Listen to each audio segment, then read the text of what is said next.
As an alternate historian, I have read and been exposed to my fair share of alternate histories, and since it's such a speculative art, ideas can come from everywhere, and are very variable and subjective. But it seems like for every well-made alternate history, many exist that are implausible and inaccurate. And as an alternate historian, these are the 10 common alternate history scenarios, or tropes, that I see the most that are inaccurate. Just before I start this video, I'd like to say that this is just my opinion and nothing to be taken too seriously or as gospel truth. Also, the alternate history genre is so massive that it's impossible for me to cover everything in this video, and some stuff had to be cut, like having the Central Americans invade the United States. And also, I simply was not able to cover everything, and so if there is an alternate history trope that you especially dislike, please comment it. Also, an alternate history book or film or any other work of art can still be good and inaccurate. Like The Man in the High Castle touches a couple of these inaccuracies, but it's still a fun book to read. Or Alan Smale's Clash of Eagles is completely ridiculous at times, but it's still a good book. And so don't let this list destroy your love for alternate history literature or film. Number 10. That Zheng He keeps sailing and founds a Chinese colonial empire. In the early 15th century, the so-called Yongle Emperor of China funded voyages of exploration across the Indian Ocean that reached as far as Tanzania and Kenya, and was captained by a Muslim eunuch named Zheng He. In recent years, Gavin Menzies wrote a book called 1421, claiming the Chinese had great voyages of exploration to the Americas and Australia, as well as practically everywhere else in the world that had bad records. The books are widely considered pseudo-history, but it sparked an entire subgenre of alternate history. What if Zheng He discovered America and founded a Chinese colonial empire? After the death of the Yongle Emperor, conservative and isolationist bureaucrats destroyed what they viewed as pointless, expensive ventures, and China's colonial history ground to a halt. I'd also like to say, I'm guilty of making this timeline too. Since then, however, I've read a lot of Chinese history, and now I'm sort of redressing my sins. Also, if you add in the clauses to my video that I'll mention later in this part of the video, then the timeline is still realistic. These timelines almost always ignore that the Yongle Emperor never actually wanted colonization. He wanted to have states recognize China's inherent superiority and become loose vassals. He never actually wanted to go out and conquer and populate regions with Chinese settlers. Also, it completely ignores the foreign policy of the Ming. After 1430, the Ming dynasty went into decline, with hundreds of years of terrible rulers, bad military, and lack of coordination with the Confucians to look at. Also, the Ming dynasty was violently isolationist, and the Yongle Emperor was by far the exception instead of the rule. To put it into modern terms, the Ming founding a colonial empire is the modern equivalent of Democrats passing anti-abortion legislation. The Confucian bureaucrats were terrified of founding an empire since it would create an alternate military or merchant power base that could rival them. This doesn't mean the Chinese never could have founded a colonial empire. If in the 14th century a different dynasty with better rulers took over instead of the Ming, or if the Ming simply had better rulers, a Chinese colonial empire is possible. Or under the navigation-heavy Sung dynasty of the early Middle Ages, a discovery of America or Australia could have happened. Number 9. The survival of JFK would lead to anything important. This one is pretty self-explanatory. If you live in the world of alternate history like I do, I'm sure you've seen some ridiculous what if JFK never died timelines. One of the worst I've seen is where humans are colonizing Mars in 2001 if JFK never died. Even if you know absolutely nothing about alternate history, I'm sure you've heard some nostalgic boomer harping about his death. Alternate History Hub made a very good What If JFK Never Died video, and that's part of the reason why I've never made that timeline, the link to which you can see in the description, and once you see it, you'll understand that if JFK never died, a couple things would change, but it would not be earth-shattering. JFK was honestly not acting up to be the next Genghis Khan or Charlemagne. I know this is going to be controversial, but when you actually see his list of political accomplishments, it's not amazing. We fantasize and worship JFK because he was the first interesting and good-looking president in a while. Eisenhower and Harry Truman were both good presidents, but they were simply not good looking or cool. To have a cool president elected and then die after 2 years when he could not achieve anything is the perfect stuff for myth making. JFK wasn't in office long enough either to really have a major failure or to have a major scandal, and so you can extrapolate whatever perfection you want from him. Number 8. That technology would be better without Christianity. I made basically half a video about this, the link to which is in the description. For those of you who won't see it, the sum of it is that Christianity was only anti-technology recently. In the early Middle Ages, the Church helped spread literacy and advanced technology. After the Black Death, Reformation, and many heresies, the Church became fearful of new technology. However, by that point, there were secular technology growers like universities or kings funding military technology, and the more freedom of inquiry Protestants had arrived.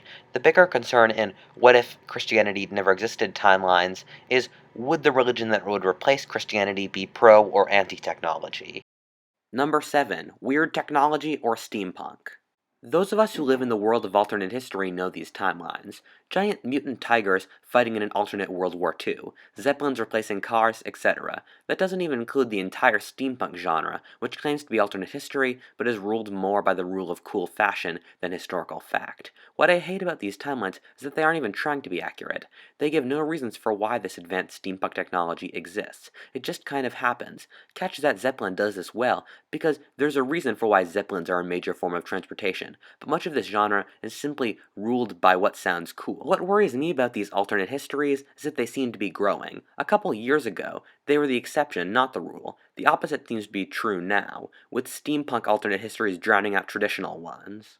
Number 6. That Japan could beat the US in World War II. This is an extremely popular timeline. It's interesting to wonder what if the US lost World War II in the Pacific. In sheer numbers, however, the Japanese never could have won. For example, the US mobilized 14.9 million people, while Japan only 7.4 million. The US spent $350 billion on the war. Japan could only spend $100 billion. The US made more than 100,000 tanks in World War II. Japan only 4,500. The US made 10 million machine guns in World War II. Japan, only 380,000. The United States made 320,000 planes. Japan, meanwhile, was 71,000. In 1942, the U.S. had a GDP of $1,423 billion in 1990 money. Japan had a GDP of $160 billion. The Japanese simply did not have the industry to beat the U.S. Even if the Japanese won at Midway and the Coral Sea, the U.S. would simply replace those fleets with more fleets. In our timeline for revenge against Pearl Harbor, the US wasn't going to stop until Japan was completely crushed, and there was no way the Japanese could completely have neutralized the US threat, since an invasion of the US homeland would be impossible, as I'll explain later in this video.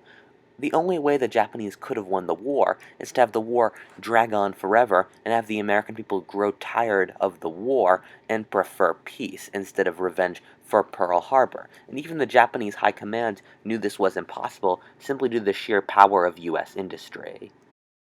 The only way I can see Japan winning the war is if the entire Japanese high command was staffed with military geniuses who could keep destroying American fleets Hannibal style until the US gave up. Number 5. That if Britain won the revolution, the US would still be a colony against its will.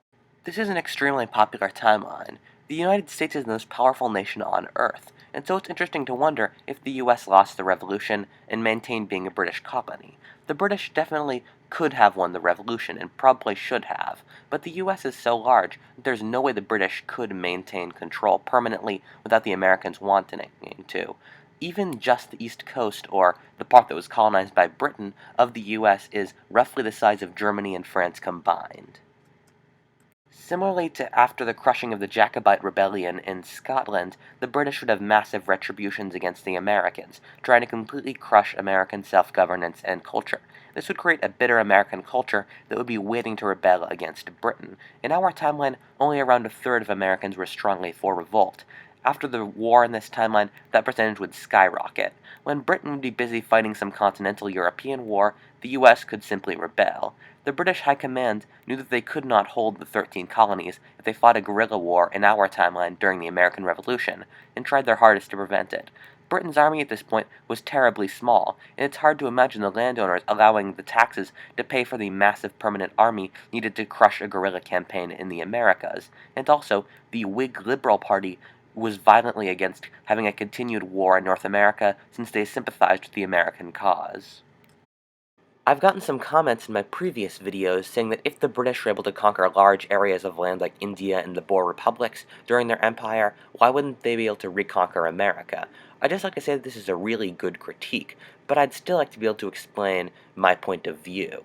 The British were able to conquer India because a vacuum had been created by the collapse of the Mughal Empire, and so there was no strong united force that could stop the British. Also, the British had a marked advantage in military technology and tactics over the native population.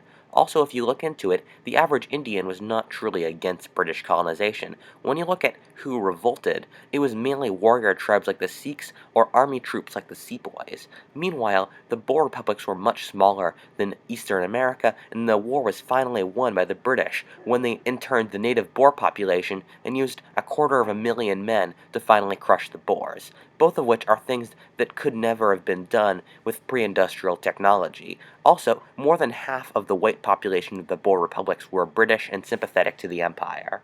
Number 4, that if the Romans conquered Germania, the Roman Empire would never fall. This is a common alternate history because the Germanic tribes tore down the Roman Empire. So, if Rome conquered the Germanic tribes, the Roman Empire would never fall, right?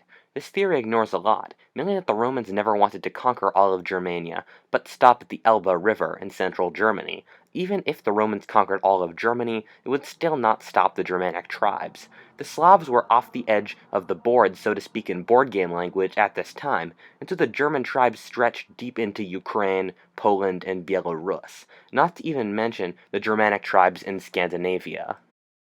For example, of the tribes that tore down the Roman Empire during the fall of Rome, during the time of Teutoburger Wald in the Roman invasion of Germany, the Saxons, Swabes, and Franks were in western Germany to be sure, but the Goths, Lombards, Vandals, and Burgundians were in Sweden.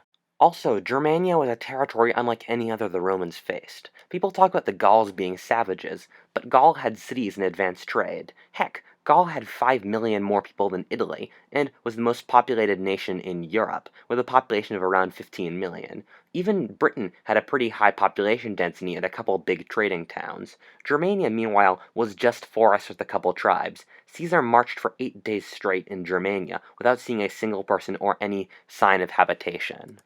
What would the Romans get out of a province like that? Why would they want to push beyond the Elbe? How could they collect taxes and civilize a people without towns and who barely had permanent home bases? The Romans, if they conquered Germania, would probably abandon it a couple hundred years later like lowland Scotland, Crimea, or Dacia in our timeline. Also, the Roman Empire collapsed for mainly internal reasons, which I explain in my What If the Roman Empire Never Fell video, the link to which is in the description. But it's boiled down to economic collapse, endless civil wars and succession crises, and at the same time the weakening and overexpansion of the military. No amount of territory conquered could compensate for bad policy at home. Number 3, that if Napoleon won at Waterloo, he could create a world-spanning French empire.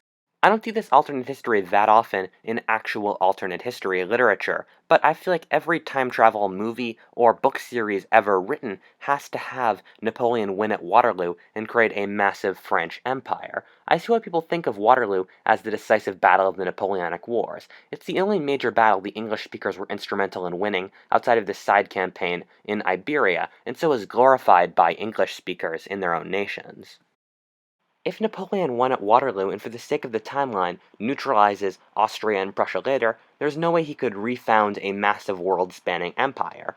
To win, Napoleon would have to either knock out Britain or Russia. He would not have the resources to build a new navy to crush Britain and for an invasion of Russia either. Without being able to knock out either one of these two powers, Napoleon would lose a war of attrition against the rest of Europe. Also, the France of Waterloo was a dying France. At the point of Waterloo, Napoleon was simply running out of new troops to pull from. Napoleon would simply not have enough men nor money to reconquer Russia, let alone probably Prussia or Austria. Had Napoleon won at Waterloo, a Prussian, Austrian, and Russian alliance would probably have crushed him. Number 2, the Confederacy could survive to the present. The What If the South won the Civil War timeline naturally assumes that the CSA would survive to the present. However, the expansion of northern industry would mean that the CSA's days would be limited. Some people say that there is no way the South could have won the Civil War, since Northern industry was so powerful. I don't agree with this theory, but just imagine how this would play out in World War I, after the North had had a massive industrial explosion. Ability to survive a war of attrition became paramount, and new technologies like the airplane and the tank would put unindustrialized economies at an extreme disadvantage.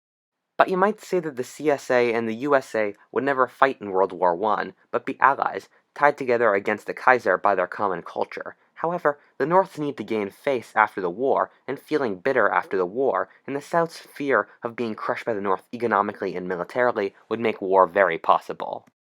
You might say that the South would industrialize, thus closing the gap, but after the war, the South took 100 years in our timeline to industrialize when they easily could have. Also, the South would likely conquer parts of Central America and the Caribbean, thus opening lands for plantation and making plantations look like a better investment. Also, Southern culture looked down on industrialization, thinking of it as an ungentlemanly activity, and potential Southern industrialists would probably just move north. Also, agricultural nations did incredibly well before World War I, selling to industrialized nations in Europe, and Argentina went down a similar path, making incredible amounts of money before World War I by never industrializing and exporting agricultural products. And number one, that an invasion of the mainland US could have been possible or succeeded in the last century.